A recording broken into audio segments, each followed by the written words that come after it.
वायु अस्त्र।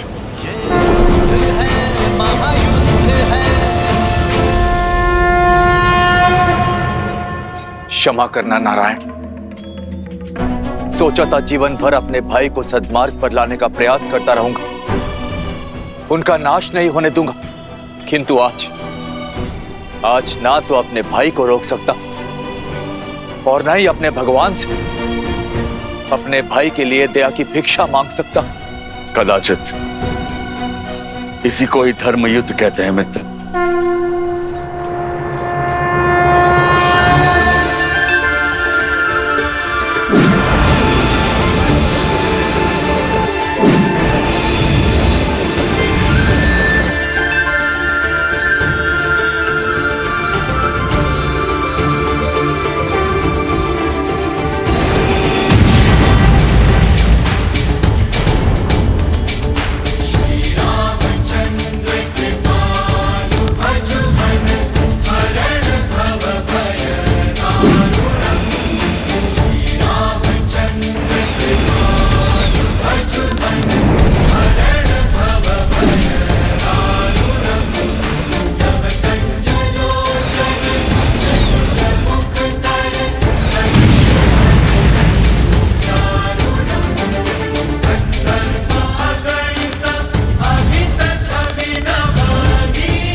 लगता है रावण अपने शत्रुओं पर काल बरसा रहे हैं।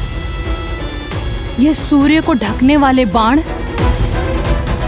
उन्हीं के हैं।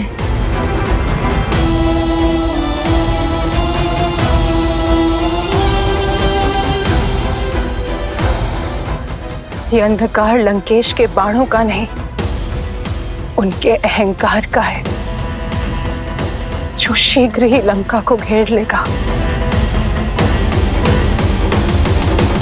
मेघों को भ्रम होता है कि उन्होंने सूर्य का मार्ग रोक दिया,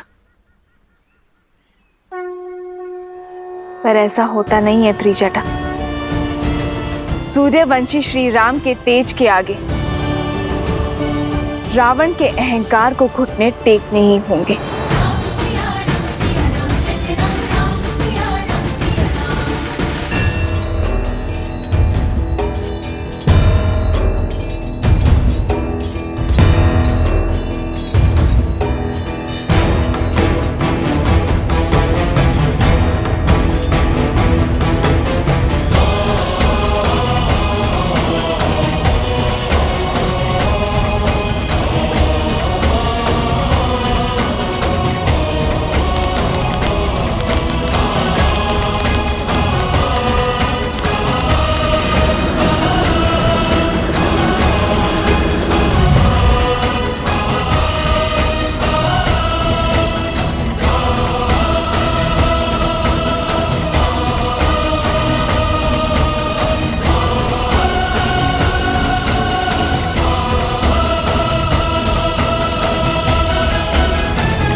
मदारी बनने के लिए अभी कच्चे हो। तुम तो अपनी माया को कुछ क्षण तक भी नहीं टिका पाए।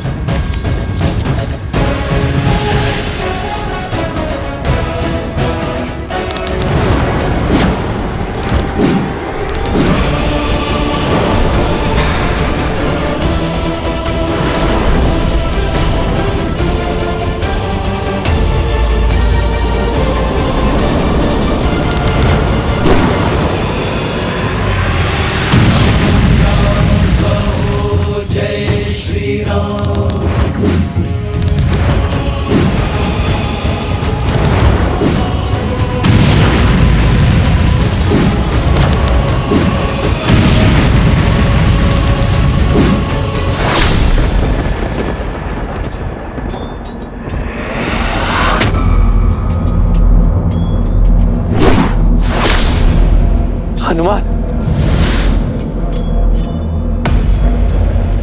प्रभु आप विचलित ना हो।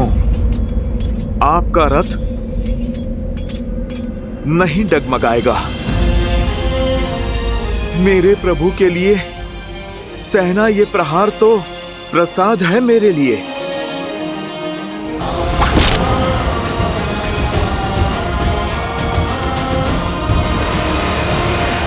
सावधान दशानन!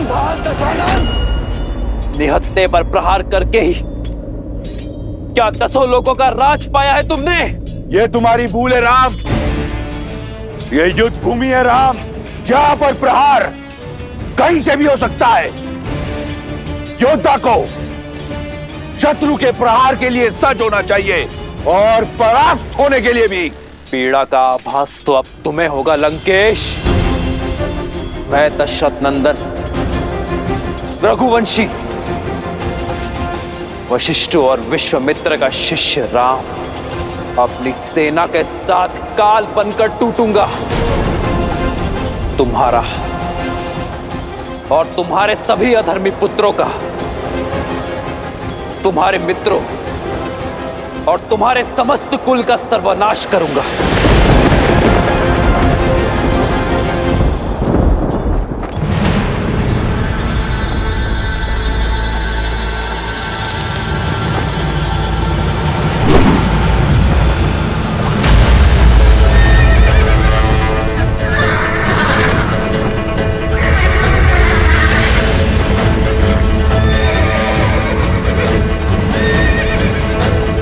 हनुमान, मुझे नीचे उतारो। आज ये वनवासी इस महाज्ञानी को एक पाठ पढ़ाएगा। आक्रोश जोश क्रोध का ये क्षण है प्रतिशोध का, ललकार और पुकार का ये क्षण है अति विरोध का। वानरों की सेना अब तो तैयार है। जय श्री राम। की करे वो जय जयकार है। धर्म के संग अधर्म के विरुद्ध है। तुम्हारे अनगिनत बाण मेरे हनुमान को डिगा नहीं पाए, किंतु तुम्हारा रथ मेरे एक बाण में ही डोल गया। जानते हो क्यों? क्योंकि तुम्हारे रथ का आधार ही निर्बल है।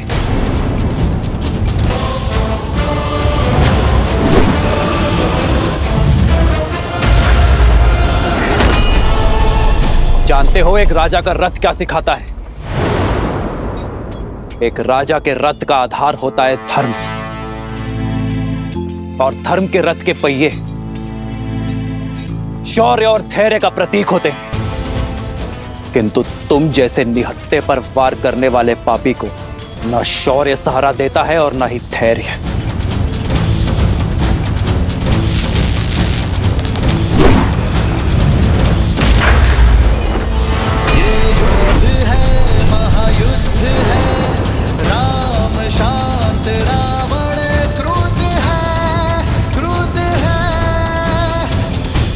धर्म के प्रति विश्वास को दर्शाता है रथ का सारथी। बल और विवेक होते हैं रथ के अश्व, जिनके सहारे एक राजा का रथ आगे बढ़ता है, पर एक अधर्मी के पास वो शेष नहीं बचते।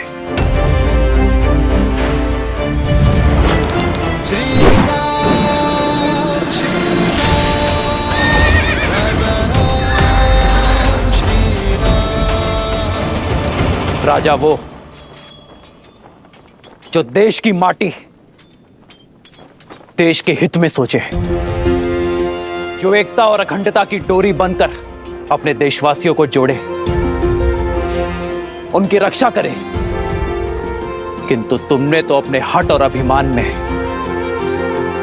देश की माटी पर अपने राज्य पर आक्रमणकारियों को निमंत्रित किया, अपनी प्रजा को भ्रमित किया। उनके विनाश का कारण भी तुम ही होगे। अपने बल का दुरुपयोग किया, विवेक का उपयोग तो किया ही नहीं। इसलिए आज ये रथ रत्ती भर भी आगे नहीं बढ़ेगा।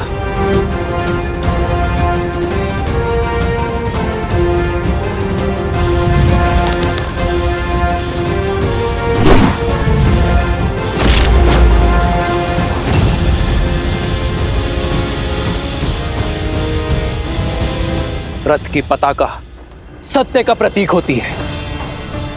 वो सत्य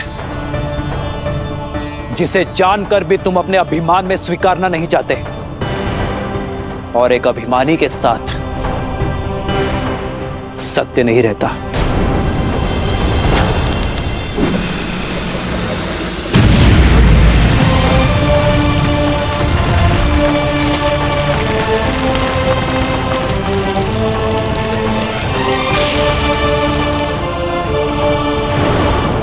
ध्वज राजा का इष्ट और पूर्वजों का आशीष होता है, किंतु जो अपने माता पिता की अवहेलना करे, अपने पूर्वजों की प्रतिष्ठा का मान मिट्टी में मिलाए, उसके साथ उसके पूर्वजों का आशीर्वाद नहीं रहता। फिर चाहे वो 10 सिरों का स्वामी ही क्यों ना हो।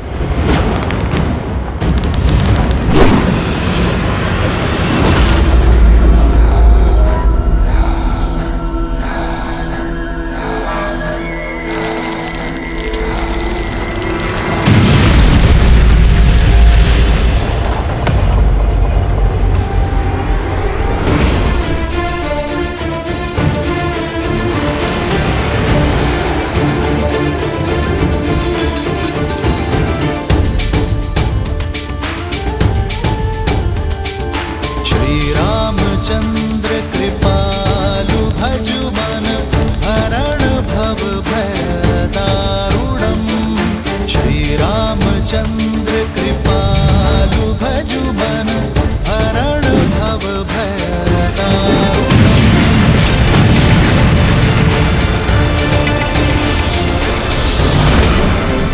श्री राम श्री राम श्री राम श्री राम राम राम सिया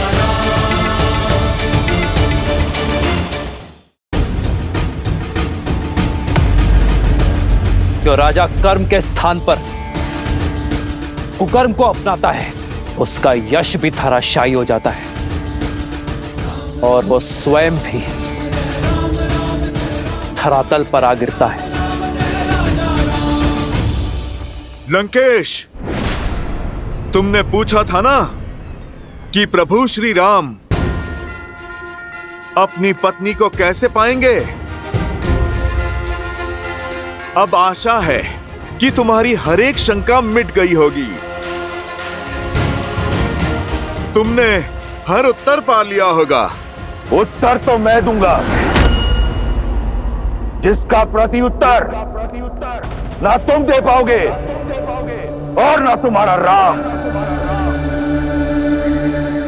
चंद्रहास,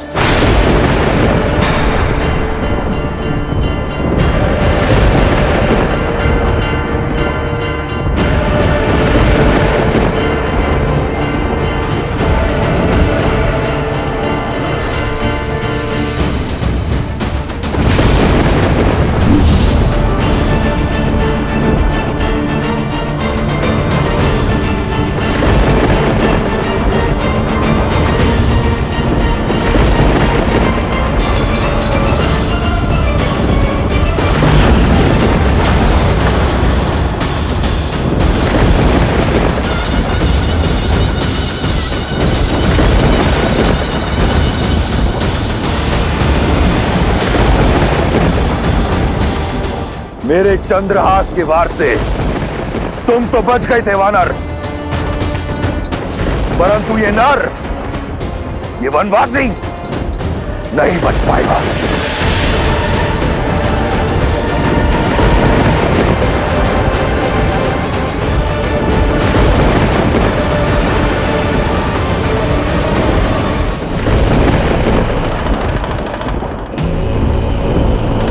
प्रभु श्री राम भी हनुमान की ही भांति महादेव के दिए इस अस्त्र के आदर में शस्त्र नहीं उठाएंगे।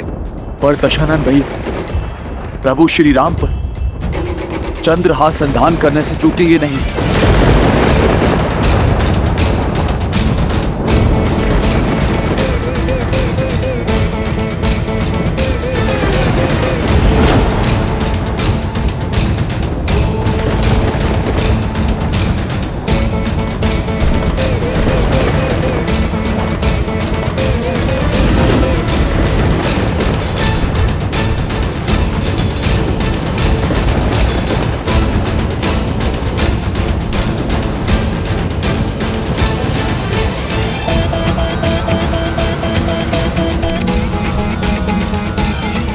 अब क्या होगा प्रभु? ये कैसी विचित्र दुविधा है। यदि श्री राम अपने आराध्य के अस्त्र की मर्यादा रखते हैं तो ये उनके इस अवतार का अंत होगा, और यदि वो चंद्रहास को रोकते हैं तो अपने आराध्य के अस्त्र का अपमान करने का कलंक पाएंगे। दोनों ही परिस्थितियों में धर्म हार जाएगा।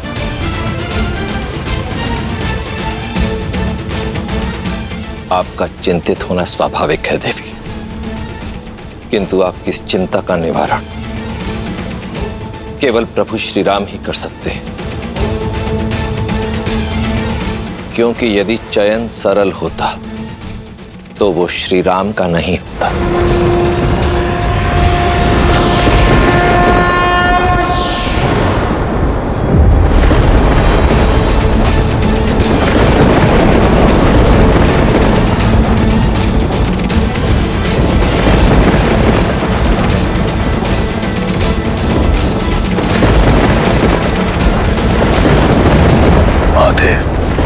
चंद्रहास कहाँ गया?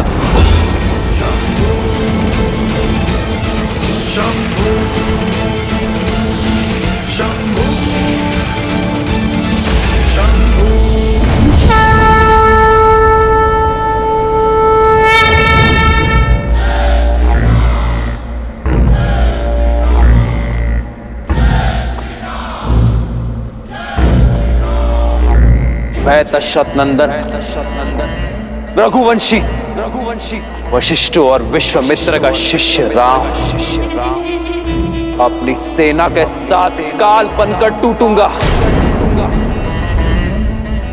तुम्हारा और तुम्हारे सभी अधर्मी पुत्रों का और तुम्हारे समस्त कुल का सर्वनाश करूंगा।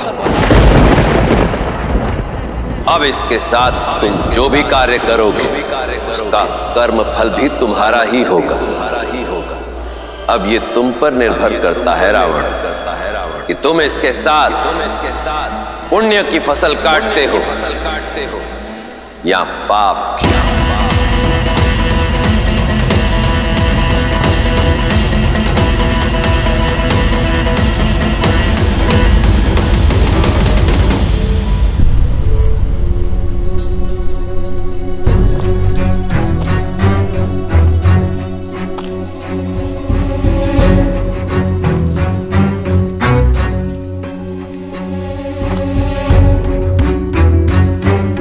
लंकेश,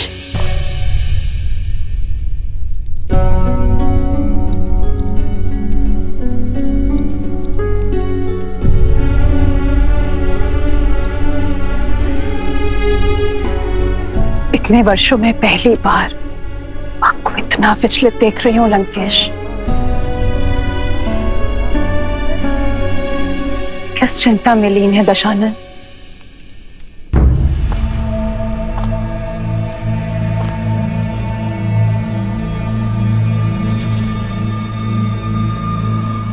युद्ध में अधिक चोट तो नहीं आई आपको? इन इंद्रजीत कैसा है? पहले से ठीक है। नाड़ी भी सामान्य है। वैद्य सुषैन ने कहा है हमारा पुत्र किसी भी क्षण उठ खड़ा होगा। संसार में सबसे दुर्लभ जड़ी बूटी का उपयोग किया है हमारे इंद्रजीत के बल को पुनः जागृत करने के लिए। समय रहते आप भी जाग जाइए लंकेश। युद्ध भूमि में जो हुआ उसकी सूचना मिली मुझे। आप अपना रथ, अपना सम्मान, अपना चंद्रहास तक हार बैठे। इस युद्ध में हम हारेंगे। मैं हारा नहीं, मैं हारा नहीं। ये युद्ध अब आरंभ हुआ है। लंकेश, श्री राम के तेज की किरण मात्र देखी है आपने। मुझे भय है कि जानती हूं मैं बार बार वही कह रही हूं और आप स्वीकारेंगे नहीं। किंतु सत्य यही है लंकेश, आपके शुभ चिंतकों की चिंता उचित है। जो वहां सन्यासी के वेश में खड़े हैं वो साक्षात श्री विष्णु हैं। कदाचित इसीलिए आपके महादेव, आपके आराध्य, उन्होंने भी आपका साथ नहीं दिया, क्योंकि नारायण उनके आराध्य हैं लंकेश।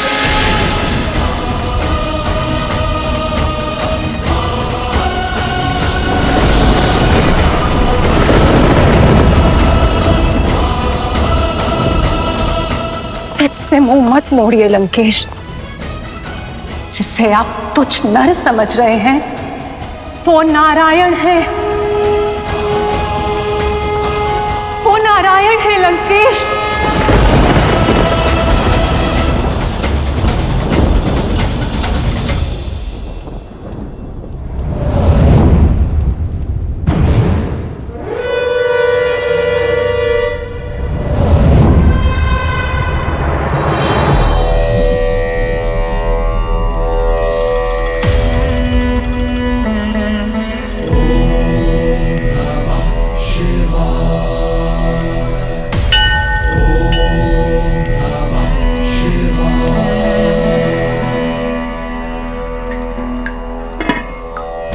यस्याग्रे द्राट द्राट ड्रुट ड्रुट ममलम टंट टंट टंट टंटम तैलम तैलम तु तैलम कुकु क्वांग क्वांग क्वांग क्वांग। यस्याग्रे द्राट द्राट ड्रुट ड्रुट ममलम टंट टंट टंट टंटम तैलम तैलम तु तैलम कुकु क्वांग क्वांग क्वांग क्वांग। डंस डंस टु डंस तू ही चकितम भूपकम भूयनालम या यास्ते विपग्रह सवसति सवलः पातु वः चंद्रचूड़ा।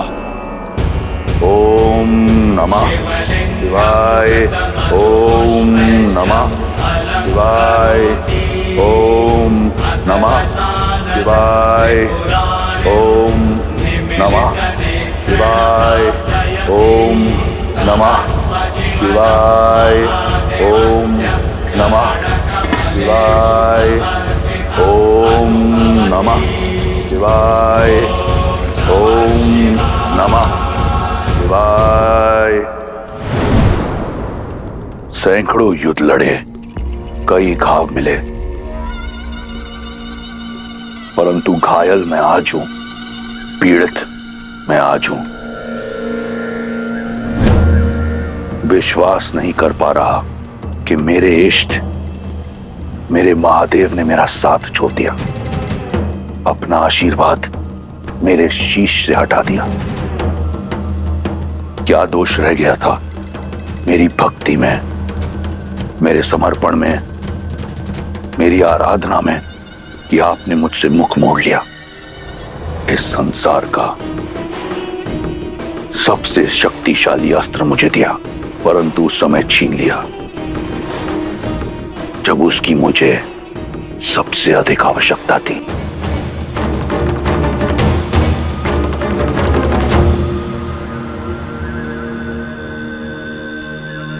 कदाचित ऐसा नहीं है कि मैं नहीं जानता कि आपने अपना आशीर्वाद मुझसे क्यों छीन लिया।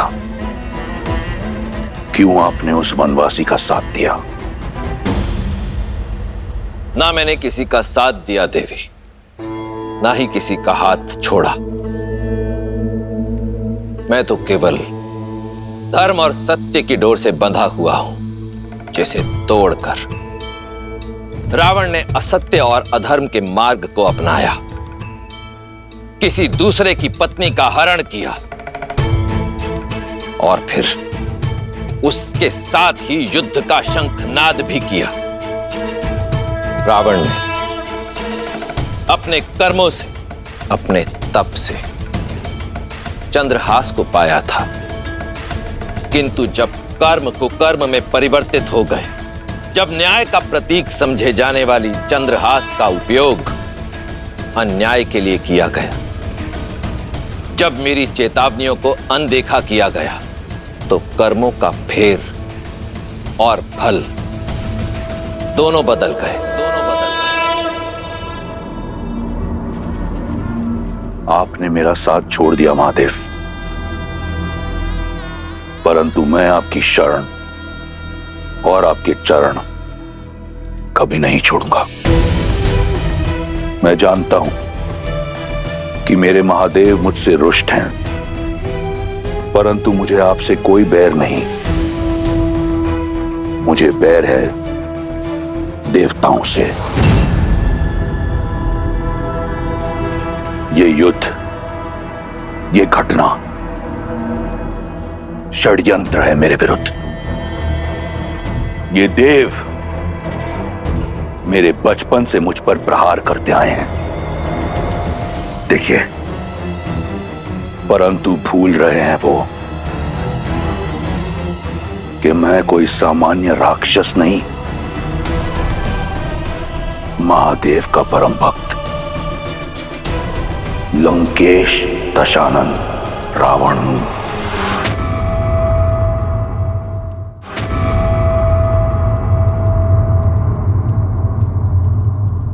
पिताश्री, मेघनाथ,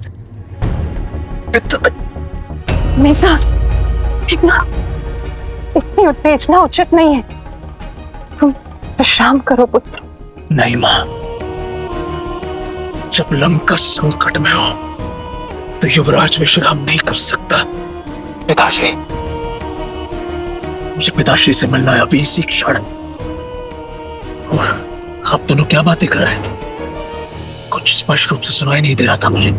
कुछ भी तो नहीं पुत्र, तुम विश्राम करो। नहीं मां। मेघनाथ, पुत्र संभल कर, अभी घाव भरे नहीं है। जब तक मैं उस वनवासी को मार नहीं देता, मेरे घाव भरेंगे भी नहीं मां। आप मेरी चिंता मत कीजिए। आपका पुत्र वीर है, दुर्बल नहीं। और आपका ये भक्त दुर्बल नहीं है। आपका रावण अपने शीश कटा देगा, परंतु झुकाएगा नहीं। मेरा शीश केवल आपके समक्ष झुकता है। केवल आप मेरे तमस, मेरे रजस और मेरे सत्व हैं। अपनी अंतिम श्वास तक विजय की आस नहीं छोड़ूंगा। और ये विश्वास भी कि वो वनवासी केवल एक नर है।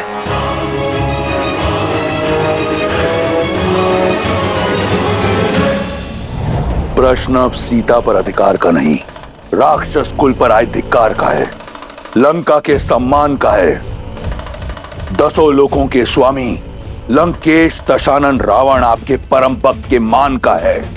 ऐसे में यदि स्वयं नारायण भी मेरे समक्ष आए तो हार जाएगा।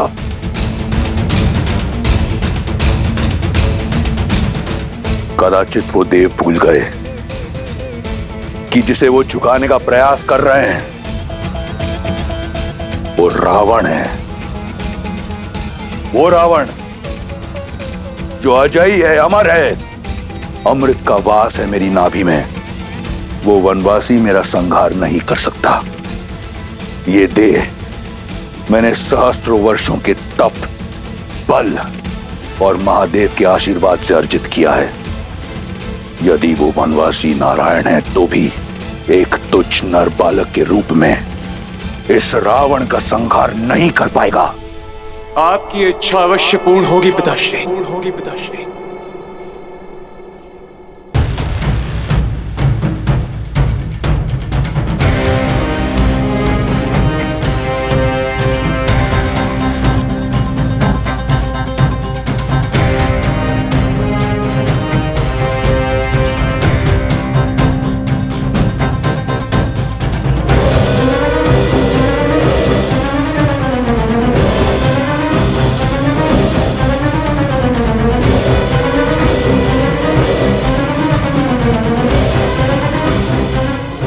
आपका पुत्र लौट आया है।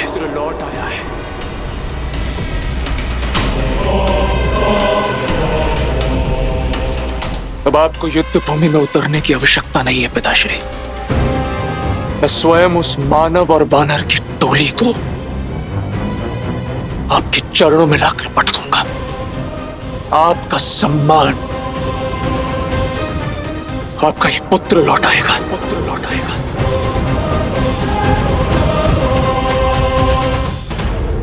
इंद्रजीत, तुम्हारे जैसा पुत्र पाकर मैं और मेरी लंका धन्य हो गई।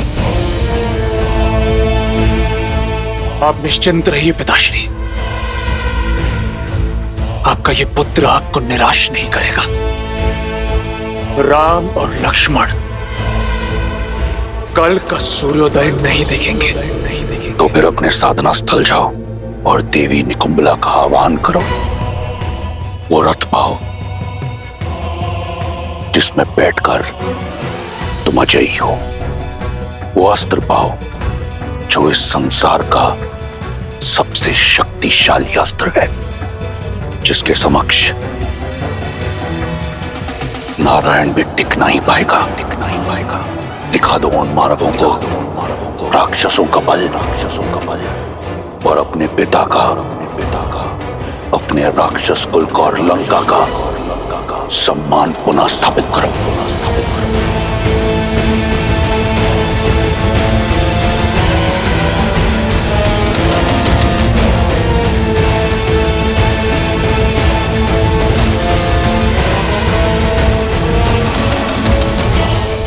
विजयी भव।